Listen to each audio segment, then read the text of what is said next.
Chamei! Olha aí, pessoal, tô numa Land Rover 2020 e o cliente chegou alegando um barulhinho na dianteira. Tô fazendo um testezinho aqui na estrada de chão aqui pra ver se eu detecto esse barulho, mas eu não tô escutando nada. Não sei se é coisa da cabeça do cliente, né? Mas eu tô dando um teste nela pra ver o que eu encontro aqui, mas não tô escutando barulho nenhum. É um carro novo, né? Quilometragem baixa, 42 mil quilômetros. Tá com 42 mil quilômetros só. Mas a cliente fala que escuta um barulho. Barulho de...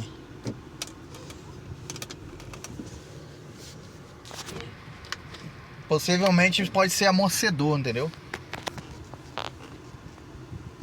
Eu até agora não escutei nada, mas eu vou ver o que eu acho aqui. O que eu acho aqui pra poder dar um diagnóstico pra ela, né? Porque não dá pro cliente vir na oficina e sair com o mesmo problema, né? Ó.